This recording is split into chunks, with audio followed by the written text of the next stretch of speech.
everyone, so for today's episode of Dolly Tales, we're doing something a little different. Normally we show dolls and tell the stories of the dolls in great detail, but today's topic is a really broad one, so while we have a bunch of dolls up here to show as examples, this isn't so much about each individual doll and the story of each individual doll, but more as a broad topic overall. So someone gave me this idea, one of my viewers, so thank you for the idea. And it was basically a video about us as collectors of male dolls. And this got me thinking because there are a lot of people who collect male dolls, but I would say Colleen and I have always had a more developed sense of interest in guy dolls from very young ages. And also we spend a lot of money and devote a lot of time on specific guy dolls, and sometimes they are the things that spark our interest in a line. I know for me that always makes me extra excited when they have guy dolls.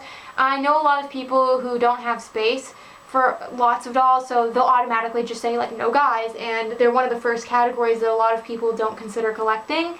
And so I thought I would share our passion of the many men in our lives with you guys today. So we're going to start with early childhood. Some of these faces you will have seen before, so again, I'm sorry if it's a little redundant, but it's not about each doll. For me, it was really easy to take a shine to male dolls because when I got my first Barbie, I also got my first Ken. This is All-American Ken, also known as Kevin. Got him with my Ice Capades Christina from the Salvation Army, from my grandparents. He was used, he was naked, but I really liked his friendly face, and I don't know, I guess I was excited about having a guy too and not just a girl doll. I didn't want any guy dolls, and I didn't get a guy doll until I was older, like comparatively. I was in 2nd grade when I got him for my birthday. This is Jeffrey. Hollywood hair Ken. He was really just kind of like a man-accessory for Teacher Barbie. You know, they would go out on dates together in the gazebo. I called him Ken at the time. But he made later, like, many appearances throughout all the phases of our childhood. And there came a turning point, which you'll hear about later through another doll, where I realized how much he actually did impact me. And he actually ended up making Hollywood hair Ken to me the most iconic. It's kind of funny because we didn't have a lot of guy dolls, even as like we got a little bit older. It wasn't until we were adults that we had a lot of guy dolls. We probably had more than the average kids, but we played with the ones we had a lot for that reason. Like you can see how loose Kevin is and his head came off. Now, I don't have him anymore. I'm not sure if we have the right doll here, but we're pretty sure I had a Crystal Ken that I got at a yard sale, and I wanted him. We went with my grandmother to a yard sale, and I saw the Ken doll, and I was like, ooh, Ken! And I think part of what drew me to guy dolls as a really little kid is I always liked to be like the boys in make-believe games. I identified more with like the male characters and like guys and like little boys. Like I tended to get along better with little boys, probably because I spent so much time with my dad. So even though I loved playing with girl dolls, I also really enjoyed having guy dolls too. And I always have fond memories of that poor Crystal Ken whose legs always came off, so Mom threw him out. And this is actually Leonardo, who I got later during another time period, so I'll mention him again later when we get there. We actually bought this doll together. This is Splash and Color Steven.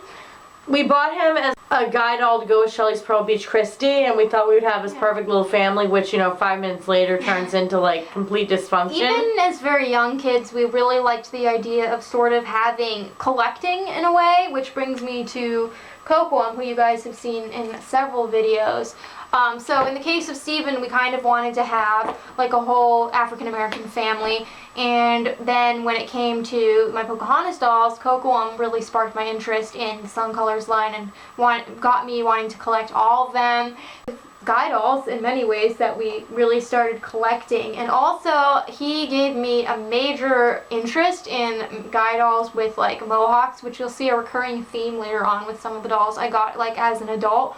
But I just thought he was so handsome, and we also made him, he was kind of our first real, I guess, developed guy character, like who wasn't just a prop or just kind of there. I agree. He became like a father, he had an accent, he had like a family and a set like group of kids and a wife, and we had a lot of fun. He was kind of like the centerpiece of that game. Like if I got tired of like the girl doll I was playing with, Cocoam stuck around. And another interesting thing about Steven is that I think he was what got us so into beach dolls. The dolls we talked about there, I would say cover more from like when I was 2 to about 8, 9.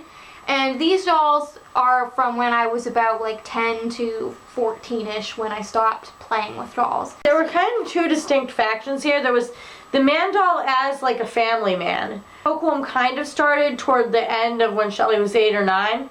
What really happened is Leroy, who I'm sure you guys have seen before, Wonderful Magical Ed. he became like a permanent father figure in the game through Jasmine and through Heidi, but what Leroy wasn't at the time was like a standalone person. I mean, he was, but he wasn't. He wasn't like, I didn't see him as collecting guy dolls. Whereas when I got Chandler, My first Ken from 1992. I took major interest in collecting guy dolls, and that's when I started to see like collecting Ken as something that I wanted to really get into. So that's when I actually started buying man dolls, and I'm going to show you a few of the man dolls that I got in that time frame because of Chandler. So these are mostly Chandler's friends. This is photo student Ken, we named Dave. Yeah. And I remember when we saw him at the flea market, he was boxed and he was really cheap, like $5. And again, this was kind of one of those situations where Colin was like, well, why not? And this is probably my personal favorite. This is Rob. Hawaiian Ken. He was the kooky guy, and I just saw him and Leonardo as these like cool older Kens. I think, was he from a bin? No, he was in the Beach Blast bathing suit. Yes. You thought he was Beach Blast Ken when you I thought he was Beach Blast for the longest time. And then we have Palm Beach Ken, who's named Dennis after our dad. And he actually took Chandler's place as like the main character in some of these stories later. He's very hunky. And then these two guys were kind of ones I advocated that we buy. So this is Jammin' in Jamaica Sutton and Happy Family Allen, the African American version. Now, I was like into the Happy Family. I had some interest in My Scene, and obviously I really liked that they had guys in that line. I mean, Happy Family was like the cheesy Barbie version of like what we were doing. You've heard us talk about our Caucasian Allen in our villains episode, but the reason why we got the African American dude as kids is because I had the African American midge. I just thought they were more aesthetically pleasing, and I thought it would be smarter to get him at the store. And I did think about getting Caucasian Allen too, but I just never got around to it because I just couldn't focus on one thing. We got Sutton with our Jammin' in Jamaica bike, and I called him Ruben after Ruben in Along Came Polly. And I didn't realize it at the time, but like Jeffrey, he actually made me interested in something new because he's made me very fond of My Scene guys with the big friendly heads and faces, and he's very snuggly, and Sutton's actually my favorite character for My Scene, even though he's like the most redundant and easy to find. I just get this good feeling whenever I find a new Sutton. Like Alan's one of our favorite friends, and I think that has a lot to do with the Happy Family in that time frame. Oh, and the last one from this time frame is the Bitty Boy. So American Girl didn't have boy dolls when we were kids. They only had the Bitty Twin, who came out in like I think 2002. And I didn't get him. I've gotten Eddie way later. I got him like 2018. But I always wanted a Bitty Twin, and I was excited that they were adding like a different gender to the line. And I think that if they had added the full-sized boy American Girls when I was a kid, it would have been something I sprung for. But as an adult collector, the reason why I don't have any currently is just because they didn't make a lot of clothes for them yet. I liked Logan, who's the character. I prefer character dolls over just like kind of generic ones that you name. So I think that as a kid though, I would have definitely bought into that gimmick and had a lot because I loved the idea of it. I would have wanted 2 Bitty Twin boys if that had been an option. But it wasn't. You could only. Which is interesting because I actually think, based on their meat outfits, I actually think Eddie and Sunny, our other one, were actually made, like, were actually bought together because they have the same meat outfit. But when we were kids, you could only get the brunette dolls or the blonde dolls, and you had to get a boy and a girl, and yeah. It couldn't be crossover hair. And then, after like a 5-year break from dolls, because, you know, I was too cool for them as a teenager and too self-conscious, we did get back into them, and I've mentioned this many times, it was Disney dolls that sparked my interest in collecting again. I had like the Ultimate Barbie book, and we were identifying our childhood dolls, and we were definitely like talking about dolls more, but it was seeing the Disney dolls in Margot Rana's book that made me spring for them. And you know, as a kid, we always had a special place for Disney guys, and usually it was like the Disney guys that sparked our interest, like Li Shang, and we had Kocoum, and you know, we were just very into them. So of course as an adult, when I realized that they made more characters, or that I just had access to getting them, like on sites like eBay, I sprung for Hercules. He was one of the first ones I was like chasing and stalking. He was one of the earlier ones in my collection. He's actually the most expensive doll in my adult collection, like by himself. I paid a little bit more for my Sierra and Diona pack. They were like $60-ish, I think. But he was 56 on his own. But I loved him. We had a lot of fun. We actually played with him when we got him. There were also dolls that I didn't necessarily know existed, because obviously Hercules came out when I was a kid and he was in the book. But my dad brought home a set of the deluxe Beauty and the Beast dolls from 2009. He got them for really cheap at this like indoor yard sale place. And this is actually my other guy, his duplicate. But yeah, when Dad brought the set home, I wasn't into the newer version of like the Disney princesses by Mattel. I thought they were really ugly, but I fell in love. Like, I thought he was the most gorgeous man doll ever. Like, he was the reason we kept the pack. He was the reason that I think I ended up getting into this generation of Disney dolls.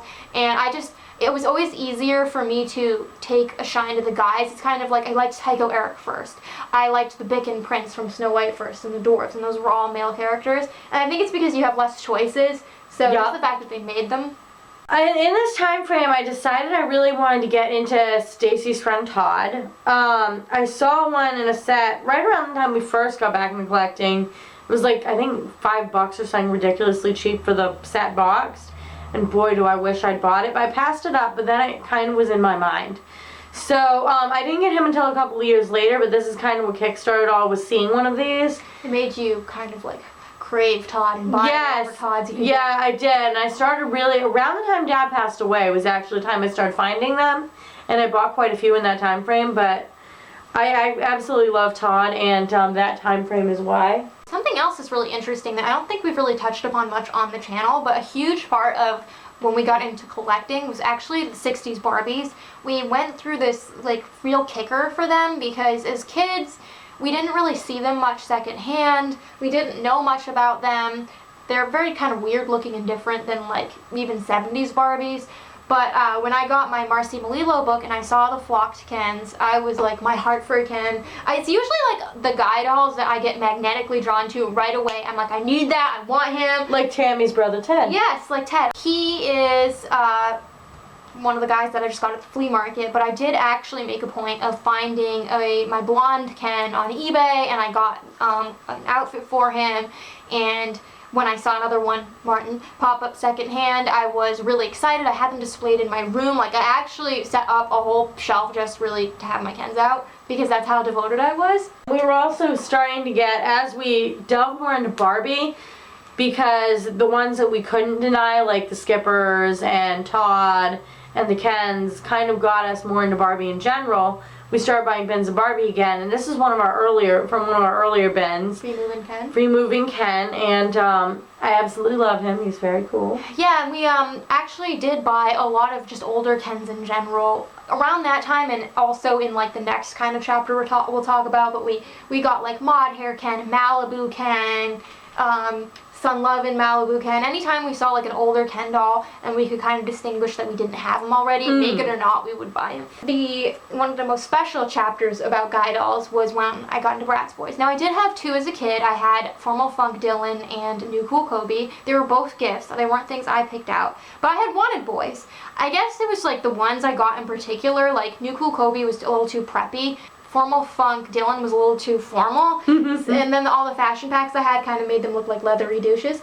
So I didn't really have like that kind of like urban macho look that I wanted from a Bratz boy, so I just didn't connect with them as much. But when I got back into collecting, it was actually the boys that really hit me hard. They were the first ones that I considered buying in the store. I did get 10, 10, 10 Yaz first, but the next one that I got, the second store-bought doll of them all that I got after a 5-year break, was 2010 10th anniversary Cameron.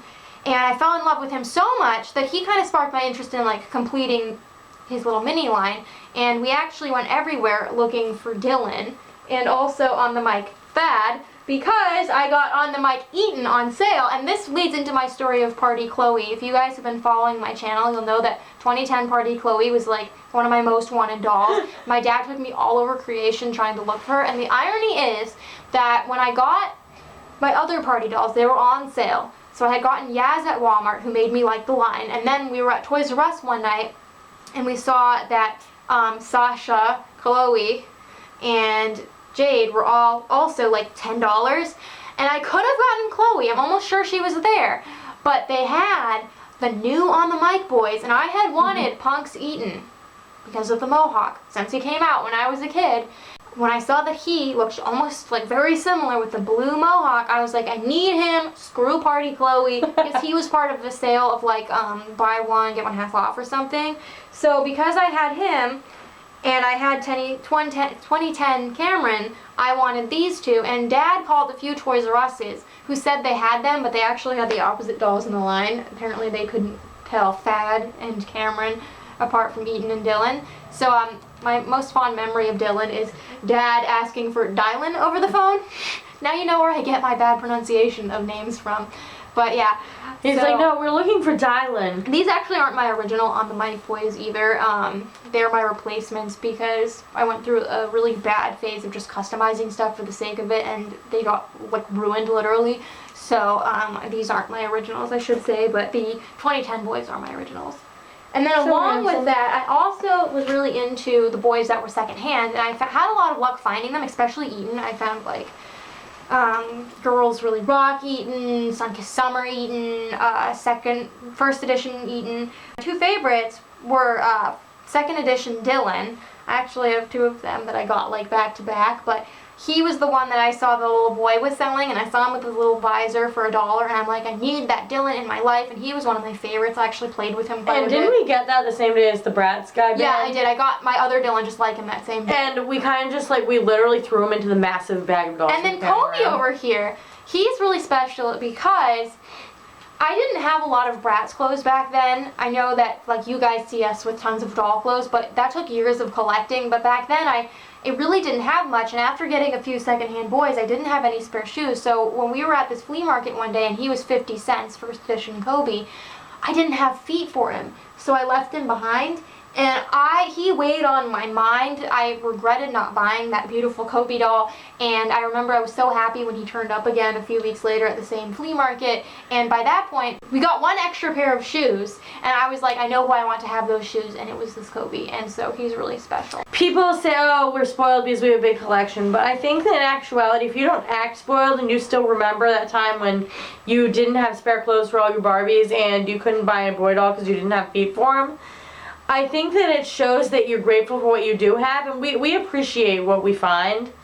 Like, that's why we keep a lot of duplicated clothing pieces, because we remember, you know, not having...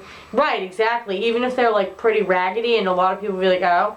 Like, we keep stuff like that all the time because we remember things like this where we couldn't. It's like I have a much nicer Jeep now than my old one that was always breaking down, and so every morning I can get in there and start it, and there's heat. I'm like... Not to mention working brakes, right? So after we first got into dolls initially, by like 2012, after we had been into it for about a year, in like 2013, we kind of had a more developed sense of what we liked.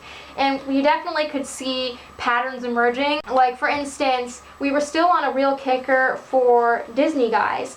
And these were some of my favorite finds back then. You guys have seen our Max and Eric gift set Eric before. He's wearing a different guy's pants. And then this Prince Charming we got on Father's Day, the first one without Dad. We got him at an indoor flea market, and he was the highlight of the whole day. He was probably my favorite find, and I actually got him the same day as Magic Snow Jackson. And the reason why I have Jackson over here is because he was my first Moxie Girls doll, believe it or not. And I had him 2 years, like 2 years before I had any other Moxies. I had him and True Hope Jackson because we got them in a bundle. The person had all Bratz dolls and 2 Moxies, and the Avery had cut hair, but he was beautiful, and I just fell in love with his like fuzzy head and his adorableness, and so he was actually on display with True Hope Jackson. And another kind of turning point in our guy doll collection is when we were doing research and kind of looking at different Disney dolls and also just like seeing what was available. Both Colleen and I saw a lot of the Disney Store Li Shangs online, and before that point we weren't interested in Disney Store dolls because the ones that were out when we were growing up were made by Jakks Pacific, and they didn't really look very character accurate. They kind of looked a bit chintzy. I love them now, but back then I didn't. We both secretly fell in love with Lee, and I think it was like him who kind of put those dolls on our radar. And even though the first time we went to the store in the summer of 2012 was actually to get Rapunzel, but it was Lee that kind of led us to being more open-minded. This is a familiar face. Roger, who might be like this big favorite now, but at the time, he was just representative around 2012, 2013 of like... He's Dr. Ken. From 87. He's representative of how we were still buying like random guy dolls. If it was something we didn't have. And he was actually, I want to say I paid like $5 for him. Yeah.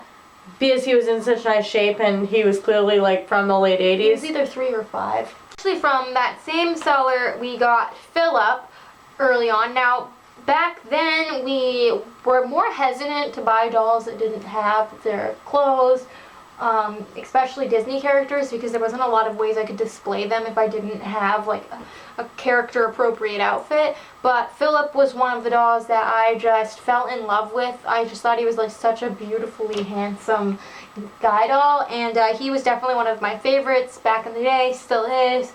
This is Punks Eaton, who I ended up wanting because he reminded me of Cocoam's like mohawk. I think it was like a subliminal thing, and I wanted on the Mike Eaton because he kind of reminded me of this guy. I was sort of just phasing out of dolls when the Punks and Pretty and Punk line hit stores, so I didn't end up buying any of them as a kid, but I did kind of admire them from afar. And when I got back into collecting, he was like my #1 doll I most wanted, and I just got him on eBay, and I ended up getting like the whole set. He was kind of what spurred me into getting Cameron and Dylan from his line, and also some of the girls. So favorite Bratz lines of all time would be the Punks and Pretty and Punk, and Eaton was just a favorite. And also like it was kind of around this time too when we don't like really play with dolls anymore, but when we first got back into collecting, we would kind of dabble in it once in a while, and I actually had a lot more fun kind of playing around with the guy dolls, especially because as adults we had more of a variety and they had more clothes and things, so I had a lot of fun playing with them. And I think if I had had dolls like him as a kid, I would have definitely been more interested in the Bratz boys. I saw this doll at an indoor flea market probably around 2013, and I had to have me. It was $3. That was when it hit me how much I like really must have loved my other Hollywood hair Ken from childhood, because he obviously resonated with me so deeply because of what I felt in the moment when I saw this guy, who I named Caleb. Still was very passionate about finding Kens, and one of the ones in particular I really wanted around that time frame was Star Trek Ken and Barbie. This had been a set I saw at the flea market a lot as a kid. It came out in '96, but I had seen it at the flea market probably only a few years after because it was collectible. And it had been something I always wanted because me and my dad used to watch Star Trek together, the original one, when I was like 11, 12 on the Sci-Fi Channel. And so when I had the opportunity to get them for, I want to say like $15 boxed from one of our regular sellers at an indoor flea market we used to go to all the time, I had to jump on it. And yeah, I mean, I also have like a deep passion just for regular Ken dolls. We just have kind of different tastes, I guess. Like different ones spoke to us. Another one of the, I guess, things that I went through is after my initial kind of phase of getting back into collecting and originally buying a lot of dolls on eBay, I kind of got back into buying them on eBay again, kind of like a little bit before I started making plans for 1,000 Splendid Dolls. I got into collecting more dolls off eBay, and one of the main things I was most interested in buying on eBay were like random characters that you couldn't just like find easily at the flea market. So I got like my Swan Princess Derek, I got Prince of Egypt Moses doll, I got like a bunch of random guy characters like Quest for Camelot Garrett, and also like The King and I don't think I had watched the movie at that point when I wanted this set. I was just really taken with the doll. And I also later on watched the movie and didn't really like it at all. So, but I still wanted the doll. And I remember you specifically wanted that 2-pack for him. Yeah, I wanted Anna as well, but it was him that I really, really wanted. Because he's just so cool. And that tends to be like how it is. I mean, I actually have other representations next to me of like guys in packs, but Keith, when I got into Monster High, it was really the boys that I was into, and I have Deucey over here, so we'll talk about him too. So this is first edition Deuce. Wasn't sure how I felt about Monster High when I got back into collecting, because they weren't something that was out when I was a kid. They're very jarring dolls if you're not used to them, and I think what really got me thinking about them was we would go to a lot of different stores with Dad in like 2011, and that was when you could still find like first edition Monster Highs around, and I remember seeing the Deuce and Cleo pack, and that to me was iconic. Cleo was a no-brainer because I always loved Egyptian culture, like ancient Egyptian culture and mummies. Like ever since I was 9, I was obsessed with it. So, you know, I watched all kinds of documentaries and I had books and I was really immersed in it. And the funny thing is, though, it was the guy doll with the mohawk that was more appealing to me. Something about him was just so awesome. And he was kind of what planted the seed in my mind for Monster High. And although this Deuce I didn't get until way later, he's from the Salvation Army, I ended up deciding that I would get whatever Deuce I could, which was Scarus Deuce. And that kind of was a trend that carried on, too, because Dawn of the Dance was also one of my favorites because he had, like, this side-swept mohawk. And because he wasn't out, and when they came out with Blue York, I got him too. So this was always kind of a running theme of there would be a guy doll that we would want, but if we couldn't get that exact one, we would still want someone in his stead. Kind of like Happy Family Hour. Yeah. Like, we could have gotten the Caucasian one, but we opted to get the other guy. And so, like I was saying about Heath, he was also in a pack with Abby. And I loved the whole idea, don't get me wrong, and I've always been a big fan of Abby. But there was something about Heath that like really took me. I think it was easy. It's always easiest for me to like instantaneously connect with a guy doll and know exactly how I feel. We got into the Fashionistas men around that time. So this is Shane. Sporty from He's our first Fashionistas guy. We got him in 2013 because that was the Laguna Ben, right? Yep. And we both really think he's so hot and he's really cool. Yeah, he made us really into the Fashionistas. Yeah, and he's really like contemporary looking and more like the kind of Ken doll Shelly would actually want to play with. Instead of like those very dorky looking ones. Yeah, I mean, I always loved the ones that looked like Kevin, like the, 80s dad look, but I think like in terms of what I wanted to play with storylines, it was like a younger looking. He's very cool, and then for some reason I've always been really taken with this guy. This is Cutie. He's from the Live Clothing Bin. And those are just a few of the many like male fashionistas that we have. And then kind of the last doll from this, I guess, more middle-aged era of us being adult collectors, so from several years back, was Slow-Mo. I always would kind of put a lot of thought into like the guy dolls that we would want, and especially if it was like a specific type of doll. Like I was always more willing to buy Bratz dolls and Moxie Girls and Monster High brand new, and so when I would find that there was a guy doll that I wanted, especially if it was someone who was so inexpensive like Slow-Mo, he was like $12 at Walmart, I waited, and then like when I saw him, I bought him.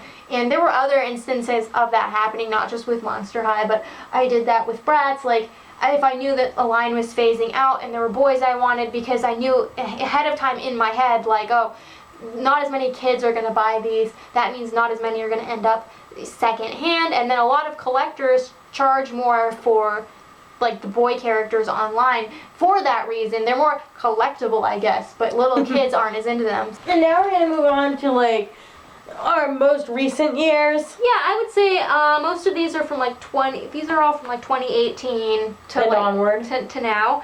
I definitely felt kind of a renewed passion for guy dolls in the past 2 years, especially because there were some ones that we just happened to find that I had really been wanting. Like, I have some examples here of more Monster High. There was like my first edition School's Out Claude, and then there was Picnic Casket Jackson, who was the exact Jackson I always wanted, and first edition Holt. These were dolls, I actually got them all the same day, kind of ironically. But these were all dolls that I had wanted for a long time, and when I did find them finally, because I stocked all 3 of these on eBay. Yep. I did that a lot too with guys. And so when they turned up, it just really reignited my passion for like Monster High and Guy dolls. And it was also that summer that we really didn't have a lot of money, so the fact that we were so willing, you didn't hand me Luxor. Yeah, because we got him the same day. We got him the same day as them. We bought mostly Guy dolls, and they were the ones we were willing to like spend our money on. Water Jewel Magic Aladdin. Yup, and I named him Luxor. I thought he was representative of us because throughout the years, even if we have a doll, if ours is ragged, like this is actually our 3rd Water Jewel Magic Aladdin, and I still have my other 2. Yeah, I mean, we were willing to invest the money in the boys, even the summer we didn't have a lot of money. There was times when we bought entire bins for really cool guys. This is a much more recent find from Princess and the Pauper lot. The bin's obviously named for him and his corresponding African American Annalise. The 2 of them really sold that bin for us. Like, we paid the $10 because we knew that the 2 of them, because we figured that to us they were each worth $5, and whatever else was in that bin was basically free. Yeah, I mean, part of his appeal is that he's an African American Ken, which I still don't have as many of as I would like. And part of it's he's from favorite line, but either way, like, he was a definite must-have. We also have this Flavas guy that we got last year in 2019, and we actually got 3 of them for $5 each boxed at the flea market, and it was kind of one of those situations where we were like just a hair short of buying one of them, and we were really upset because we really wanted them. And I definitely always wanted a Flavas guy. I wasn't sure how I felt about the girls. I did have one growing up, but I wasn't as sure about it. Guys, I don't know, there aren't any other guy dolls that look quite like the Flavas. They're really cool. And we both just love them, and that's kind of another time of like them being the most appealing from a line. We have Tammy's Family Ted, and we saw him in the Salvation Army, and Shelly guessed he was Tammy affiliated, and it was our first time we were willing to dabble into the line because his big head kind of reminded me of My Scene Sutton. But he has that like old school classic charm of like a 60s Ken. Yeah, so we both felt something for him, so we paid way more for him than we normally would. It was like $3 or something. Than we normally would for like a random guy from a set that we've never dabbled in. He's just really cool, and he got us into Tammy.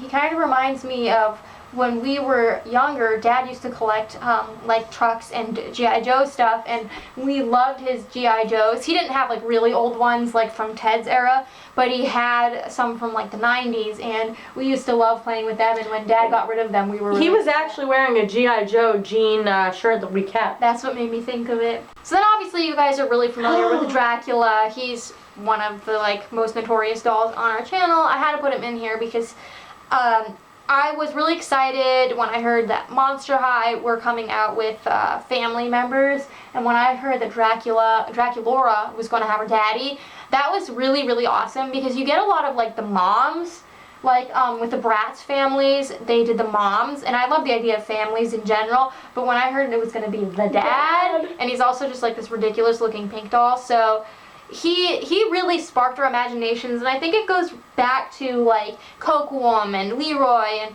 like childhood favorites where this doll kind of is just magical, and I do find that with the guy dolls especially, they just have a certain like magic about them that like really compels you, and it's easy to think of like a personality and a voice and a wardrobe. I mean, we have too much fun with this doll. Also, I have to say that it was actually the guys that got us more into the Monster High reboot dolls initially. Yeah. At some point we had more guys than girls from the reboot. Yeah. So he kind of represents how in a way it hasn't changed in that like I wanted Cocoam for like just because I loved him. He was an aesthetically pleasing doll, and he was part of a line I enjoyed. Same thing with Dracula, but then he's kind of like a shared representation because Colleen's the one that gave both of those dolls their personalities. So we love and appreciate them in different ways, but equally. This is Babysitter's Inc., the boy, and I saw him a long time ago when I was trying to find a gift for a friend and wandered into the toy aisle because why not, and I was really taken with him, but I decided to buy the girl doll with the curly hair first, but he really plagued on my mind, and Shelly actually stocked him and waited until he was marked down super cheap at Walmart for me. He's like $5, I think. And surprised me with him. I really love him, and I named him Graham. And then this is my new guy. This is Team Stacy, the artist. I call him Nick. got him. Shelly and I went out for my birthday this year. We were just kind of at Target's. I really love how they've gotten like more male friends of Skipper and Stacy because I haven't seen that in so long. They've also done that with Ken. They have some really awesome Fashionistas Kens, and before I went to my little LOL binge, which we'll touch upon in a minute, I was really into the Fashionistas Kens, and I still am. And what I love about the Kens especially is, like, they never had Asian Kens before. I don't remember any Asian Kens ever being out before the past few years. And likewise, this beautiful number 130 Ken here, he is this, like, really amazing, striking dark skin tone that you don't usually see. So I just love the variety, and that was one of the things that really spoke to me about newer Barbies, and that caught my eye was like the attention to giving guys more of like their own, like they're separate. They're not just like the accessories to the dolls. And I love how like cheap these ones are in particular. Like I got both of mine on sale for like $3 and $5, but they're very affordable. Yeah. Full price. So at that price, it's like even at full price, when you're not going to see them as much secondhand, we're just a lot more willing to stock them. And there's other ones we want too. Having had such a deep connection to the Bratz dolls, like the Bratz boys, when I got back into collecting, they were kind of the Bratz that really made me start buying them in the store again. Of course, it didn't feel right when I was going to buy myself 2 of the 2018 Bratz to not get Cameron. I was really excited when I heard that Cameron was going to be a part of the line. I figured if I was actually going to have to spend $50 on one, it might be Cameron. And at first when he came out, I was a little confused by his design because it was more like Christian Siriano, like sleek runway model, not like the baddie Cameron that I grew up with. He was one of those weird circumstances with the guy doll where I didn't really like him at first.